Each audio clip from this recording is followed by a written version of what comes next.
it's so nice to see you. Congratulations on your new movie. First of all, I want to congratulate you on making such a transition. For you have so many hats that you can play. You're a comedian. Now you're an action star. Well, you started out as a comedy actor, but you've done a lot more serious stuff since then. So I wanted to congratulate you on that full spectrum of work.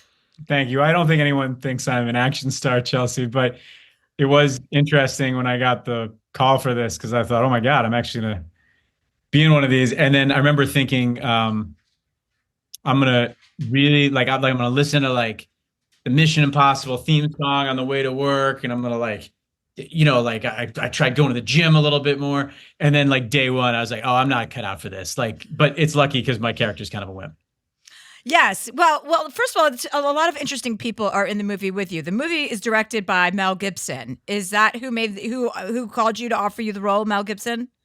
Yeah, I mean, and he knows from action movies and also, kind of comedic action movies. So I think there are a lot of directors who I've worked with, no matter what the genre, who are a little bit scared you probably had experiences like this, Chelsea, where it's like you want to add some humor and they're like, ooh, that's not the tone. And you go, I've seen action movies and horror movies, that have great humor in it, but it really takes a master to know how to put something that's totally different than what would be in the trailer, like in the film. And then, basically my agents called and said like Mark Wahlberg is doing an action movie, and there are only 2 other people in it, and you're going to be one of them. And I went like, finally, like he must be dying to do that. We've been talking for a long time, me and Mark. I'm sure. Yeah. Working out together too. This is the one, you know what I mean? And similar physicalities as well. That was our issue was, are people going to be able to tell who's who? Who is stronger? You know what I mean? Like, is it like, are these guys twins or like, what's up? So we finally, it was like a real journey for me. I'm sure it was like just another day at the office for Mark. It's nice to be on a set, I think, with a small group of people rather than having a massive set, because this takes place on most of the movie takes place on a smaller aircraft with a lot of mafiosa input. Well, what's like genius about the idea, it was like a Blacklist script. I remember I read it actually before it was put together, is that it's like Life Raft or Lifeboat, that Hitchcock movie where everyone's, it all takes place in one like place, but the vistas are amazing. So you're like trapped in this little thing, but instead of being like in a phone booth or like a coffin or something, you're actually, up above the Alaskan wilderness, and there's incredible shots. And I knew even before we did it, like, oh, this could be both like very intimate and very like cinematic. Did you get banged up during that shooting in a small that tiny space of an area? I would imagine that you Chelsea, it was awful. It was awful.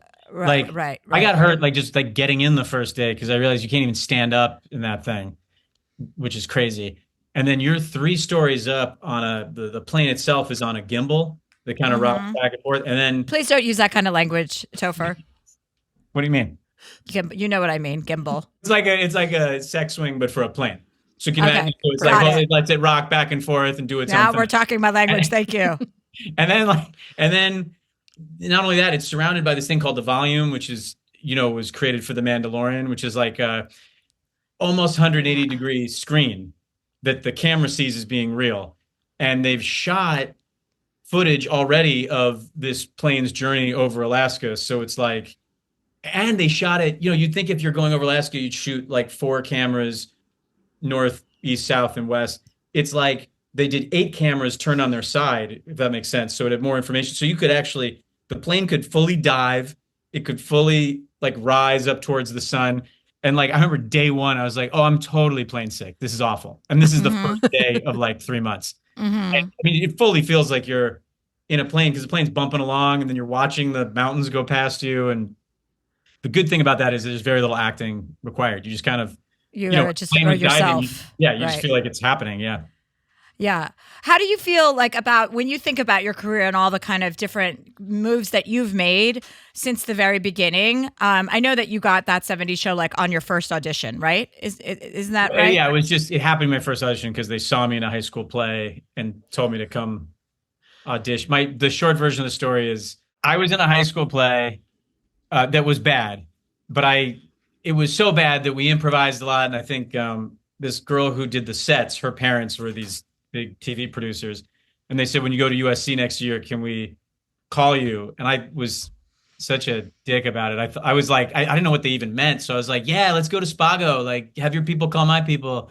And then they did actually call me. And I guess they've been through every kid in Hollywood, and everyone was too cool, and they wanted a real fucking nerd.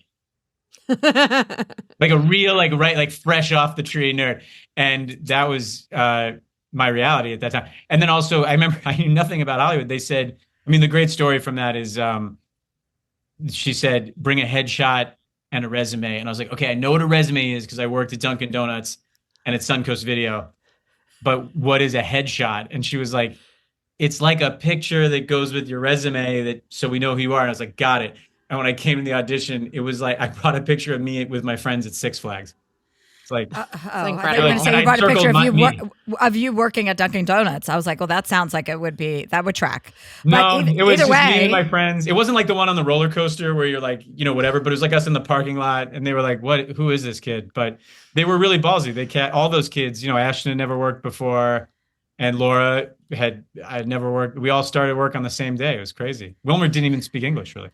Really? Oh, that's so fun. I mean, it's so fun to like go through that experience, all of you together, to kind of come up with and learn all of that together, like in a class, because that's essentially what it ended up being, was kind of like an acting class for a lot of you.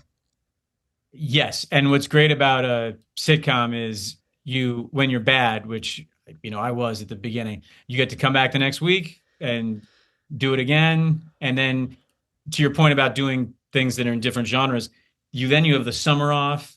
And so the first thing I did was Traffic, if you remember that movie, which is like tonally the opposite. Yeah. And then you get to still come back and do the show. So you have a real home base, and it was amazing. It's like a trade school now that I think about it, I know. It kind of sounds like one. So when you think back and look at like all of the different things you've done, like what do you, it sounded like, did you even want to be an actor when you were that age, or did you just kind of fall into it? Someone just asked me that question recently on this press tour. And I was like, they said, when did you start like enjoying it? And I was like, oh, certainly not at the beginning. Because I was look, I liked acting in high school. That's why I did it. And I was tickled that I was going to be doing it in front of like millions of people, but I was also like terrified. That's bad. You go, the scene I just did, 11 million people are going to watch that. Like, and I've only been in a high school play. It was crazy. And then I certainly didn't think, which is the truth, it would still be running today. I mean, it's like, it was so much pressure. Somewhere around the second season, I like chilled out a little bit and started to kind of just enjoy myself and not be so nervous. But I'm still waiting, when I'm, whenever I finally think I'm good, then I'll like really relax. Yeah. Do you still get nervous when you go on sets and it's like the first couple of days? Is that always a thing? Yeah, don't you? I mean, I think day one's always tough, I think, for everybody. Yeah, I would say so. I mean, if you didn't, might be something wrong with you. Like you have to care. You have to care, right? And in order being nervous or being like, No, you're excited, right. It's about caring. It's about caring a lot. And you want it to be great, and you're not in your groove with the other. It's really because it's a new group of people. Like, when I went back to do the first episode of that '90s show, and Laura Prepon, our friend, was on it, and she, like I wasn't nervous at all with her because she's like my homie. I've been working with her forever, Right. There's like two things happening. A, you're like trying to make friends with people like the first day of school, right? And then B, you're trying to be professional. A, you have to find allies, that like people who are going to back you up. Like whenever I'm in a new environment, I'm like, okay, who are my people? Who are the people that I'm going to be hanging out with? And then Chelsea, I can't imagine you nervous. It's like everyone who's listening right now I would play the guy who is nervous on the first day. The idea of you being nervous, when are you nervous? Well, I mean, we're all nervous. No, Chelsea, I'm talking about you. Like you are such a baller. I have definitely been nervous. When were you the most nervous in your professional career? God, I don't know, the most nervous. I mean, I started to look at nerves as a good thing, and then when I started to understand that nerves mean that you care, then I welcomed the nerves, and then all of a sudden I never got nervous again. So it's a very strange like cycle. Like once you kind of acknowledge a negative feeling that you think or that you have labeled negative, I think then that can end up being a really good tool for you to understand it, right? So, but I have been nervous plenty of times where I was like, sweating before I had to walk out stage in front of thousands of people, or had diarrhea, because of my nerves. Also a good luck. I always think that's good luck too. When you start doing stand up, everyone's like, if you have to go to the bathroom before you go on stage, that's a good sign. I'm like, what do you mean go to the bathroom? Like number one? Or they're like, no, number two. I'm like, oh my God, this is the career that I've chosen. That's a good luck sign. I feel the same way with acting. I know a take was great when I shit myself. Yes, you're invested. I go cut and print. I have to take a 10-1. Yeah, well, you're not alone. 10-1. 10-1 is code, everybody, for going to the bathroom on a professional Hollywood set or an unprofessional one, really. They have 10-1 and 10-2. 10-2 means you're going shadoobie. Oh, is that 10-1 true? No, it's not. I just made that up. No, I mean, I don't know. I didn't know that, but I'm going to start using that. Do you so back to the question that I keep trying to ask you that I never really get an answer to, or I'm not asking properly, is like, I talk to so many people, and so many people are really happy with the career choices that they've made, and so many people are happily surprised by their career choices and where they end up. And some people, I was talking to Brooke Shields recently on an episode, and she said something really powerful and really honest, and I haven't heard a lot of people say that. So it's a question that I'm going to start asking more people is, when you think about the what ifs, the things that you didn't do that maybe you wished you had, or the regrets that you have, like, do you ever see yourself in a different way? Like, would you see yourself having a different kind of career, or are you so thrilled and grateful about the career that you do have, as unexpected as it may have been? Well, yeah, in a macro sense, I'm so glad I fell into acting because it's the coolest job ever. And I understand how, I have a lot of friends. I went to boarding school, so I have a lot of very close friends from my high school experience, and their jobs don't sound as much fun to me when we talk about them. But within Hollywood, I can see how people are bummed sometimes with the lane that they've been, or they feel like they're in, or they've been put in, or they can't get out of it. Yeah. And I remember thinking I had a real luxury, not just in like hitting the lottery and like getting the first thing I auditioned for, but then also the show was, did so well. And it afforded me so many opportunities. I remember thinking towards the end a lot about what kind of career I wanted to have. And this is, for me, like exactly what I wanted to, whatever chips I got from doing 70s, like this is how I wanted to spend them. And some people, especially some agents, might think like I made the wrong choice because like the smartest thing to do, I think, if you want to make money in this career is to kind of do the same thing over and over again because it becomes monetizable. But for me, what I wanted so badly once I got off set, especially because you wind up playing the same character for 7 years straight, and there is something kind of great about that, but also something a little redundant about it, is I wanted to be in big blockbusters and tiny, shoestring independent budget films. And I wanted to play good guys, and I really wanted to play bad guys, and be in comedies and be in dramas. I want to have a passport to everywhere because I wanted to still be interested at literally the age I am now. Like still really hungry and interested in acting. I don't know if you've noticed, but I feel like a lot of people kind of around my age, like start to like peel off and like not act as much or not enjoy it as much when they're doing it, or it feels like a factory to them or something. And I no one loves their career more than I do. I'm just so grateful. I love to hear that. Yeah. Well, this movie's the great examples. I think when they tested it, no one knew until halfway through if I was a good guy or a bad guy. And that made me so happy that no one just assumed I was. I mean, that's literally why I was cast, because no one knew who I was going to be, and that made me thrilled. Yeah, well, I mean, you played the ultimate bad guy in Black Klansman, and so you played David Duke. So that was very surprising to a lot of people because nobody expected that from you. And I think what you're saying is really true about like this movie, which is called Flight Risk, by the way. I don't think we've mentioned the name of the movie. Like I think you allow yourself a lot more opportunities when you're creatively conscious about the decisions you're making. And I think what you said about being on that 70s show for 7 years, 7 years is a true itch moment. That's why it's called the 7-year itch. Right. Like I did Chelsea Lately for 7 years and I had to itch my way out. I was like, I can't take this again for another year. And 7 years is like the amount of time I think Trevor Noah did The Daily Show. I think 7 years is a very seminal kind of framework of time where you are kind of like, okay, I've got this. I actually did the math. I think if you, I did, this is a while ago, so I'm a little fuzzy on it, but I think that is 10,000 hours. Huh. Oh, really? Really? 7 years is 10,000 hours? Yeah. Of like a work day? Of like, if you do work days and you do, I was like really trying to do it with a friend of mine. I was like, oh, I think that's why that itch happens. It's not just like also, I think there's some back, like after 7 years, all your cells, except for a couple of like stem cells, have regenerated and you're literally an entirely different human.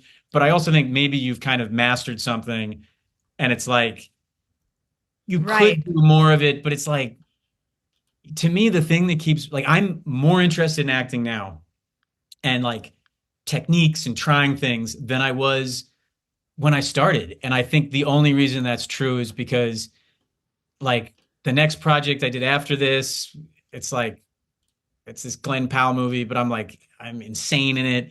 You play his lover? You play Glenn Powell's lover? Thank goodness. He wishes. He wishes. No, but he's, I mean, words out on him, but he's really great. But it's like, then the next thing I'm a total good guy and I'm totally earnest. And it's just different muscles each time. And I'm still in love with it. Yeah, and you're normal. You're not eccentric. You're not like a weirdo or somebody who takes themselves really seriously. I mean that as a compliment. It makes you much more attractive when, actors who take themselves very seriously, it's a little bit of a hard pill to swallow for someone like me. I shouldn't speak for all women, but I find it to be I think the Academy feels differently about that, but I agree. Right, exactly. And you've managed to have a normal, healthy marriage and children. How many children do you have? 2 or 3? 3. 3. What are their ages? We got a 2-year-old, we got a 4-year-old, and we got a 7-year-old, and it's a lot. Yeah, that is a lot at those ages. Good for you and good for your wife. I'm sure that she is doing most of it. Yes, you're right. I'm sure that she's doing all of it. It's so crazy to think about people who have children to raise, especially as a single woman. Like when I hear about people having 3 children, I'm just like, how is that fucking possible? And I talk about this all the time because I cannot wrap my head around how you can take care of so many people's lives every day. Well, I'm sure we're screwing it all up every day, but I know this is the part where everyone gets corny talking about their partner, but like my wife's amazing. And I once or twice I've had dreams where she's like died or something. Oh. And the nightmare is not just that she died, but that like my kids would be like, and who are you? Like you're terrible. like your wife's, like a mom was great. Like you're just awful. So she's got to hang in there for another couple of years. But like your wife, just a couple. Yeah. But your wife actually like is so cool. When we were researching this episode, it's like she's a social justice warrior. She's like outspoken, and I mean, like she's a very cool woman. She is a professor of child development and child abuse and neglect, and yes, she is very involved politically, and she's like. Yeah, I mean, I hesitate to talk about her so much on these because I feel like I start getting into like my wedding vows and then like I'm like how much is too much? But I am really amazed by her all the time. And like you know that thing where you don't want to be the smartest person in the room. You go, this is probably bad because I'm like the smartest person here. I never have that problem at home. Do you feel like you're delivering? I mean, I'm sure you're going to make a joke about not delivering as a father or a husband, but how do you judge yourself in a totally serious way about your parenting and your husband? I wanted to say husbandry, but that's not accurate. About your husbanding. Your husbanding, yes. Well, of course, you'd have to ask my kids or my wife, but I would say perfect husband in every way. And perfect dad. Yeah. I did it. Wow, that's 10 out of 10. Look Yeah, at you. I can't believe I thought about it and I went, Yeah, every you're single like- no.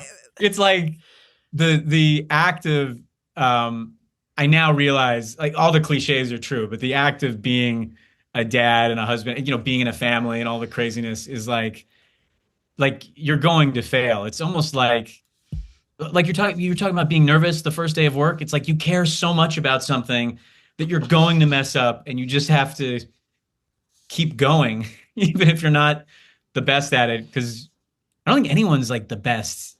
No, I mean, how could you be? I mean, it's like you don't know what you're doing unless you have like 15 children. And by that point, you can't be killing it anyway because you're so fucking exhausted and old. That's right.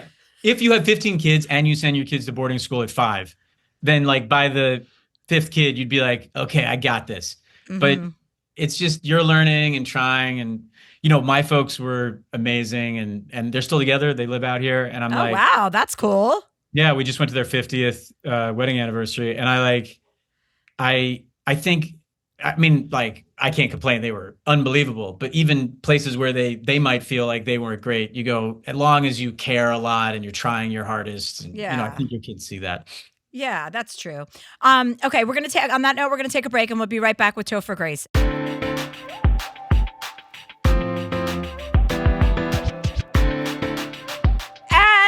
We're back with Topher Grace. We are back. We have some good questions for you today. I think this is going to be a fun time. We'll start with a caller, actually, because we got to get her. She's stepped out of class, so she's going to be here with us. Is it a step class? Okay, so this is Anna. She's 32. Dear Chelsea, please help me be sexy again. Uh-oh. My husband and I have been married for 5 years and together for 9. We've always had great raw sex. In fact, the first time we ever hooked up, I was supposed to be a one-night stand, but here we are all these years later. Because you were so good in bed. Look at you now. And so smart. Continuing education. Currently, we have a healthy sex life around once or twice a week. I also give a courtesy, thanks for paying the rent blowjob at least once every month since I don't contribute. Here's the issue. Let me just say, there's no issue already. Fantastic. Here's the issue. I've become so casual with my partner during sex. I sometimes get sidetracked while mid-deed and I say dumb jokes, talk about things in our day, or when I try to be sexy, I straight up cannot take myself seriously and end up laughing hysterically. My husband knows I'm goofy and weird. However, he has mentioned to me multiple times after sex that although he thinks I'm adorable and awkward, that he wishes I would be a little sexier sometimes. For this, I can't blame him. I find that if I'm buzzed, I'm able to get out of my head and be more present. If I'm sober, I get super awkward and cannot shut the hell up. Do you have any helpful advice for me to be a little more sexy and a little less awkward? I'm annoying myself with all the terrible jokes and things I say in bed. Will take any help I can get. Anna. Hi, Anna. Hi, how are you? Hi, we have sex therapist Topher Grace here today to help you with all of your problems. Oh my gosh, thank you so much. I hope we can fix everything. I don't know if I need a gag or something. I mean... I think I just think you've probably been with the same person for a long time and you're kind of like really comfortable with him. And you probably just need to kind of take a couple steps back and actually, get to know your body and not in that corny, gross way. Actually, like get to know your body. You've changed. We were just talking about how you change every 7 years. And that's true. You get a 7-year itch, your body changes, all your cells pretty much die after 7 years and you have a regrowth. So like that warrants a regrowth in all areas of your life. And if you're feeling kind of like nervous or silly around the person that loves you the most or and that you love the most and that you do want to have sex with, that just sounds like you're kind of in a little bit of a rut and that you can easily get yourself out of with some like positive self-talk, a little bit more like, sexiness that's natural and not forced because that is awkward. Who wants to be like forced into sexiness? Like I think the sexiest thing is when two people can be just completely natural together and no one has to act sexy at all. You just kind of happens. You know what I mean? You have natural chemistry that just kind of sounds like it needs to be reignited. How long have you guys been together?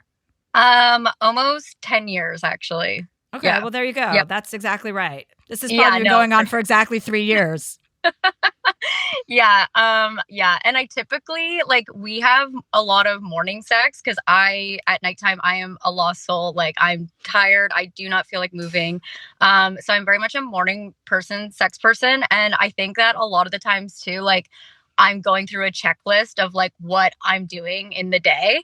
And I like, yeah, like I'm in my 30s now. I just don't feel like my young self, like when we first met, like we had a lot of, yeah, like spontaneous sex, like you're saying. So now it's like scheduled sex, and it's like, okay, like my husband works 24-hour shifts. So we like have really off schedule. So I'm like, okay, I'm going to see you in this window. So like, let's try to do it then. And I think that as an adult, it just doesn't get it's not really fun anymore. Like it's, I don't know. Yeah. We don't have a lot of spontaneity anymore. Well, I think I wouldn't worry so much about the spontaneity as I would worry about being present.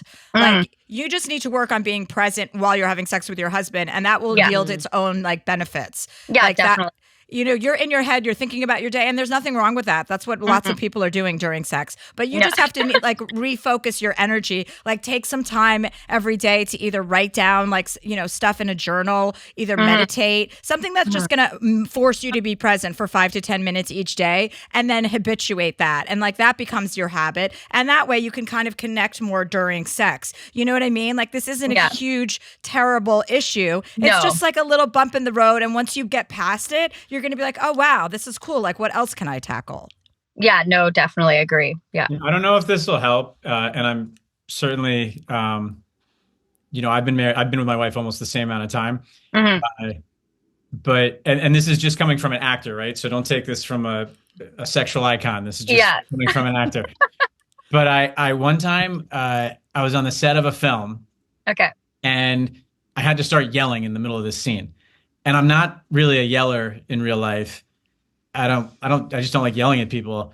And it felt a little stupid to just start screaming. And I was like, I don't want to just like start yelling. And the guy was like, just yell at that part. And I was like, but why would I start yelling? And he told me this great quote, which he said, this is the director talking, but he said, as an actor, I'm a Catholic. And I said, what does that mean? He said, I just believe 100% no matter what. And what he meant was start yelling first, and then you'll be yelling, and then you'll be yelling, and it'll start to feel real. And it's right. He's right. I just started yelling. It felt like really stupid and fake.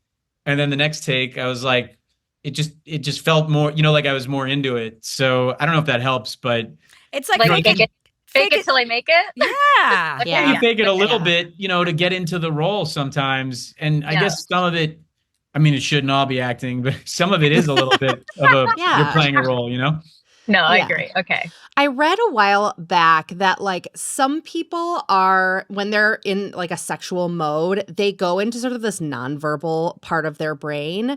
And some people like don't like talking. They don't want to be talked to. Some people want to talk a lot. And I think, you got to have fun sometimes, but something that this article said to try was like, try daring yourself to like not talk the whole time, or like not talk once you get into like the steamy part, and like just focus on the sensations in your body. And it's like kind of revolutionary. Like you don't have to do that every time, but if you're like, I'm going to be sexy today, maybe that's something to try.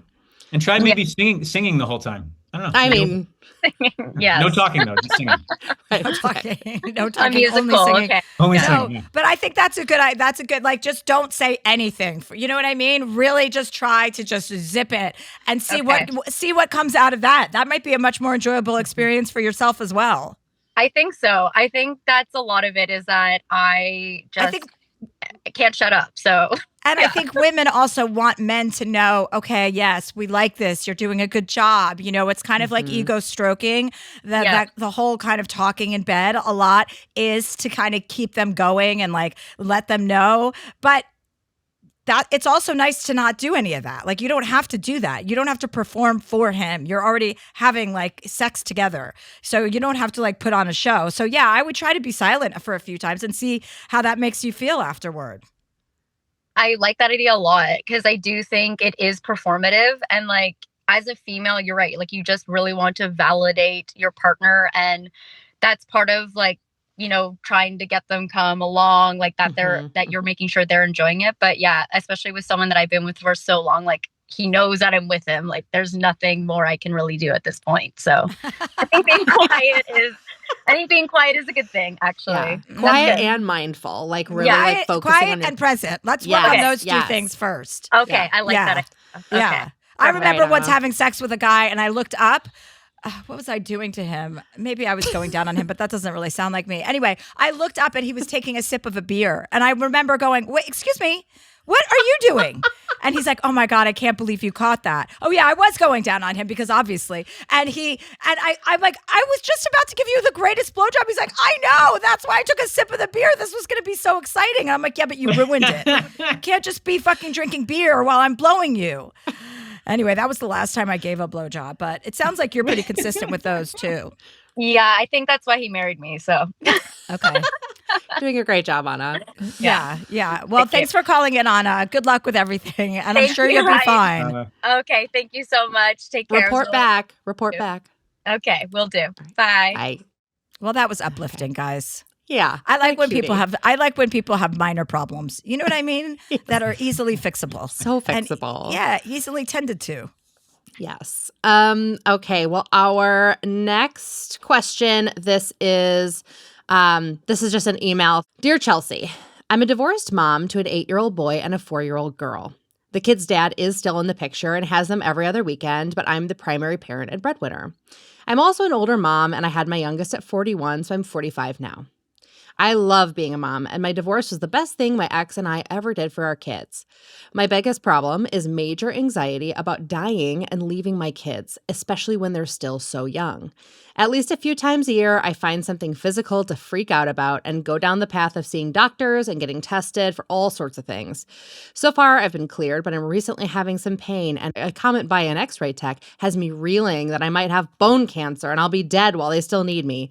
Again, I don't have a diagnosis, and that one is extremely rare.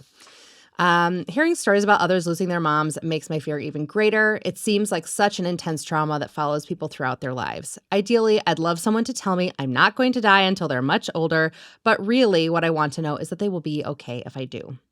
I have general anxiety and I'm being treated by a doctor and see a therapist, so I'm not in danger, but these thoughts are all-consuming anytime something comes up with my health. Thanks, B.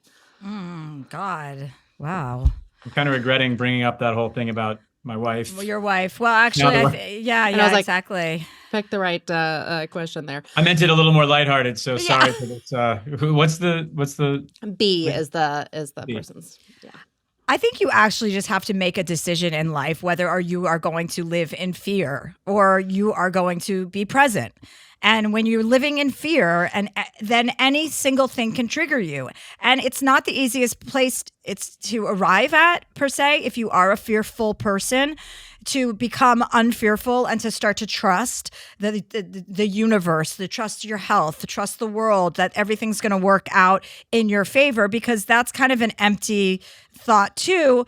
But not once you get on that train. Once you get on that train, you're like, okay, what if I do have this? What are the steps that I will have to take with this? Like, you're not even there yet. You're starting to think about things before they happen, which I think can actually bring negativity into your life rather than pushing it out of your life and keeping it out of your life. You want to bring in positivity. So you have to get up every morning and start like giving some affirmations like to yourself that you're healthy, that you're a great mother, that you're taking care of your children, that you're safe, that your family is safe, and keep reinforcing that kind of stuff every morning into your psyche so that you can go throughout your day living in the moment that you're in without being paranoid about what could or could not happen, because we could all choose to do that, but what are you going to get out of that in your life? You're not going to have the life that you need. And I know it's not something that you can just a light that you can turn it on and off, but there is work that you can do with positive affirmations, with reading about books like Letting Go or Let Them with Mel Robbins,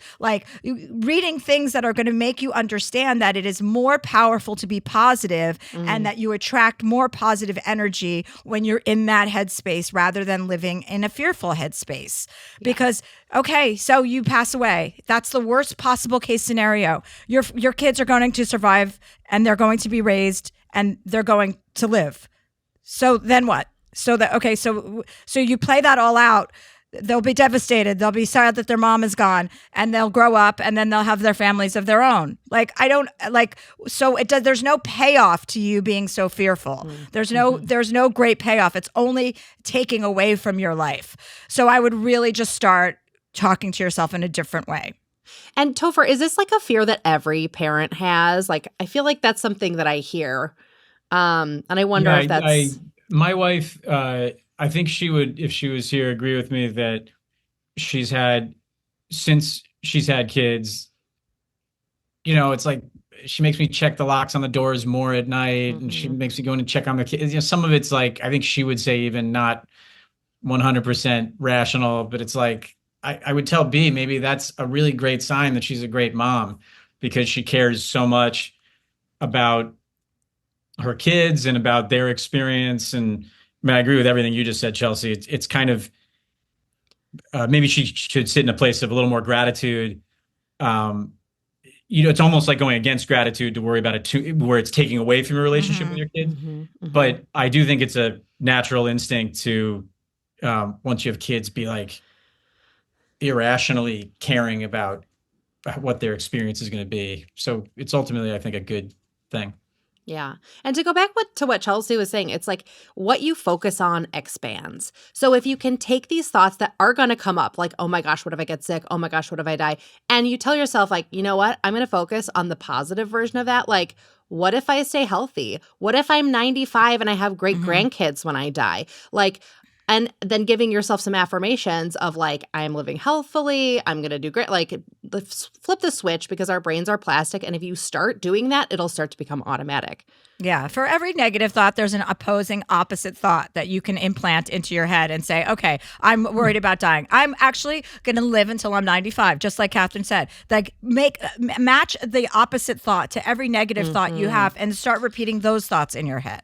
And I guarantee you'll feel a difference right away, probably in days, but it's a practice you have to keep doing. And I think what happens to many of us is when we start to improve our lives with spiritually, or we want to be more connected and more present, and with everything we do, when things are going well, we forget to practice all the stuff that made us, kind of wake up in the first place. So the important thing is, when things are going well, to continue to give yourself these affirmations every morning, to continue to do the meditation or counseling or whatever work is going to bring you towards being the best version of yourself, and doing that work even when things are going really well. Well, our next question, and this actually is from Laura. She's a caller. Laura Prepon? Perfect. We're just talking about her. Damn, different Laura. But she says, Dear Chelsea, my mom and dad are retired, and they've gotten into the luxury travel game. Over the past couple of years, they've taken some super long luxe trips, including a whole month in Africa that included multiple safaris. Sounds like somebody's jealous. My dad texts me starting when they leave for the airport and sends constant photos and daily recaps, exhaustive ones, of their excursions. He copies and pastes these messages to his brothers, friends, and others. It is, to put it mildly, a bit much. These texts never ask how I'm doing, if I'm okay, or what my family is up to. I literally never respond. The last time they were away, he said he was waiting for the rental car to go home, and then he never bothered to tell me they got back safely, and I was worried. Is there a way to tell him to knock it off? I'm exasperated, especially because he cannot read the room and doesn't bother to consider whether I even want these excessive updates. I don't text every day when we're in the same country, and his behavior just really bothers me. Thanks, Laura. Oh, that's really funny, Laura. I totally feel you. There's nothing more annoying than a long update all the time about something you don't give a shit about. You're like, you should send him the definition of a narcissist, or send him the definition of what it's like when someone constantly talks about themselves and never asks you questions about you, and be like, does this sound like anyone you know? I would do something like that to someone when they are that clueless. But it won't make a difference, because he's an older guy and he's stuck in his ways, and he probably thinks, he's sharing all of this wonderful magic with everybody. He's like, oh, look. But I'm totally with you. It's fucking annoying. It's boomers. It's boomers, Laura. That generation, imagine being in that generation. Of course they're spoiled. They got to have Christmas morning as a kid in the 50s, right? Then they got to have their teenage years in the 60s. It's like Woodstock and like like the whole, question everything. Then they got to like be like having like mating and having kids in the 80s. And it's like, like it's everyone's getting the best Christmas. Their kids are getting the best Christmas presents because it's like a boom for our country. And then right at the end now they're like, oh, sorry, we used up every natural resource. Peace. We're out. Yeah. Totally. We're Yeah, not going they to get all actually the like incentives deal with and any none of of this the bad stuff. stuff. Yeah, exactly. We're going to go to Africa and shoot the last couple of, these species. And then bye. I'm going to die. Yeah. And it's like you can't even leave a group or like leave the group chat because he's like individually sending these to everybody, Yes. right? I Yeah. thought I what- almost responded with just the word unsubscribe, but I didn't have the nerve. I typed it out once and I was like, this would be a problem.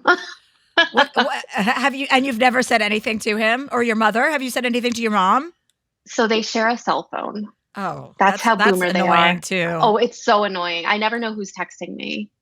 Oh, so you I've don't told even know. them how much that bothers me. Sometimes they'll sign it like "Love you, Dad," but other times they don't.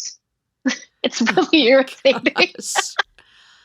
I feel like this might be a moment to like introduce your parents to the joys and curses of social media. Like, here's where you can put all your updates and people can Well, that's respond right. or not. She is their social media. That's the problem. I know. The thing is, they seem to treat it like Facebook. And then my dad, after they get home, he will put all the same stuff that he texts to me up on Facebook. And I've had like my best friend from childhood. She's like, I love it that your dad does that. And I'm like, oh my God, you're the one who reads it. Yeah. But that's a perfect example. You can say, Dad, you're texting me the same stuff that you put on Facebook. Like, I can just see it on Facebook. You don't have to waste your time texting everybody. Everybody's looking. Like, I mean, that's a nicer way to say it. But That's true.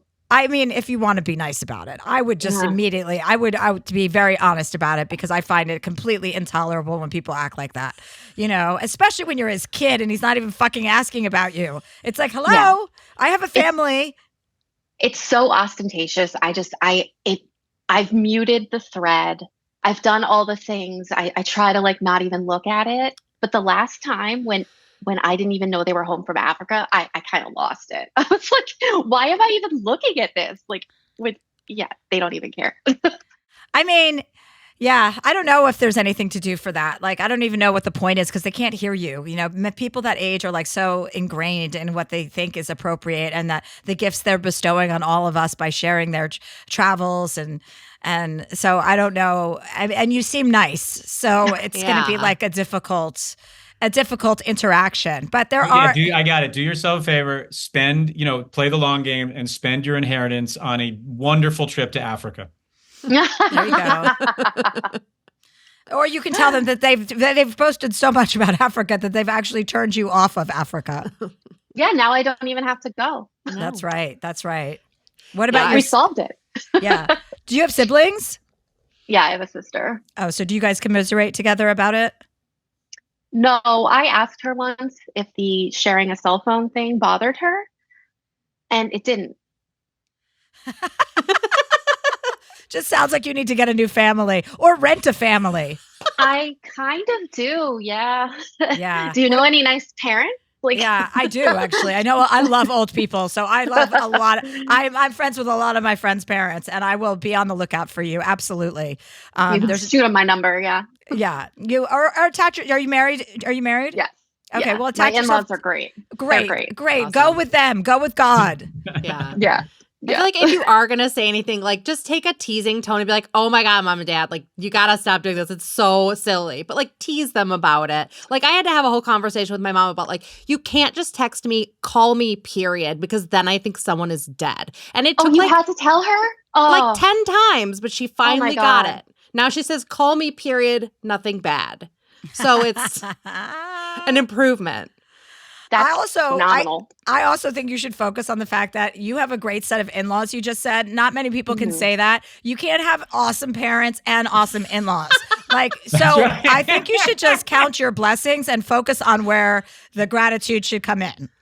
You know what? That's fantastic advice. Yeah. And if you do want to bring it up to your parents, you can be like, just so you know, you're pushing me closer to my in-laws.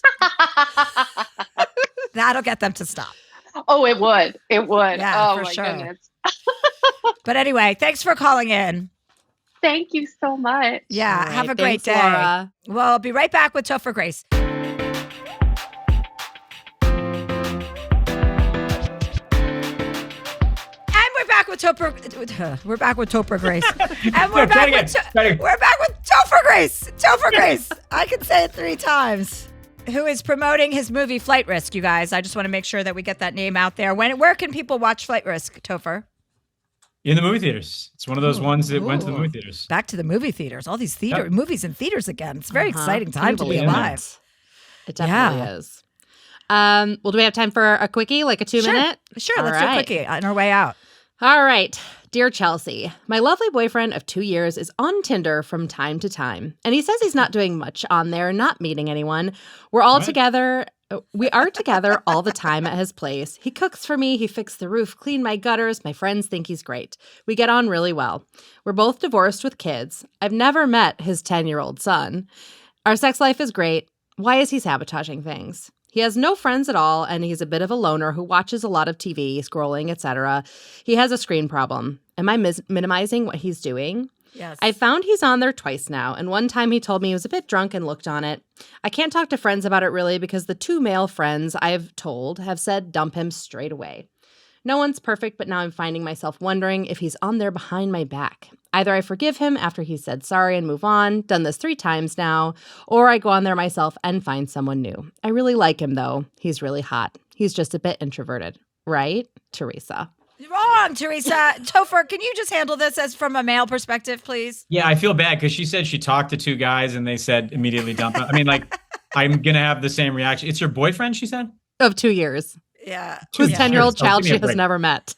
And when you can't tell people things because they're going to tell you to dump your boyfriend, your answer is to dump your boyfriend. When you start withholding information because the advice that you're going to get is to dump your boyfriend, then it is time to dump your boyfriend. When I first got with my wife, she had she's got a lot of friends, but she had 2 or 3 friends who were in these relationships. And yeah, that became my job it was a self-appointed job. My wife didn't ask me to do this, but I was like, what are you doing? Like, he's like, I don't know. He threw a lamp in my head, but also he's like the nicest guy. And I was like, whoa. Like, no. It's over.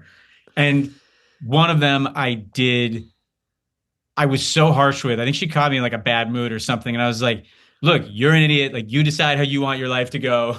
I was so harsh about it. But I was like, stay with him. It's going to be a bad life. Dump him. You'll meet someone else. It'll be a good life. Whatever. And I just left the room.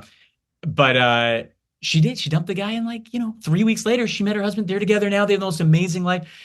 But I get it. It can be so tough to get out of something for fear of no one's going to like me. This is the only person who whatever the fear is. But I think better to be alone. And the odds are you're going to meet someone. There's so many people. You're going to meet somebody. You're going to meet another person. Don't make excuses like he's nice. He fixes my drains or whatever the fuck he does. Who gives a shit? You decide what standards you are going to adhere to and what standards people need to meet to be in your life. And you are lowering them by allowing some guy who's on fucking Tinder while he's in a 2-year relationship. I mean, that doesn't make any sense. So you're lowering your standards for him. That's right. Your standards should be Raya at the very least. Yeah, exactly. And on that note, we're going to go because I think that's where we leave it. Thank you, Topher, for actually the guy's on Tinder. I mean, that should tell you everything, right? I mean, yeah, seriously. Gosh. I mean, some people just stay with people because they have nothing. It's like we need a self-esteem injection, people. Let's go. Mm-hmm. Okay, Topher, it was a pleasure speaking with you. You're so charming. I'm very excited for you. Can I just say, I just think you're the best. I didn't want to do this up top so that only the people who listen to the whole episode will listen to this. But I've been in Hollywood for a while now. As well as I do, there's so few authentic, cool people. And you've always been I've known you for a while now. You've always been so cool. And I think you're the best. Oh, thank you. That's such a nice compliment. I appreciate hearing that so much, Topher. Likewise. But you don't have to give it back to me. But I feel well, that was the polite thing to do, so I did. Right. So now you're undoing the authentic compliment. Well, no, I lying did, and saying that I'm cool, which I know isn't true. I meant it, and then I said it, and now I regret it. Well, anyway, it's good. I hope to see you more. Okay, I hope so, too. I hope I bump into you soon. Take care. See you guys. Thanks. Okay, bye. Thanks.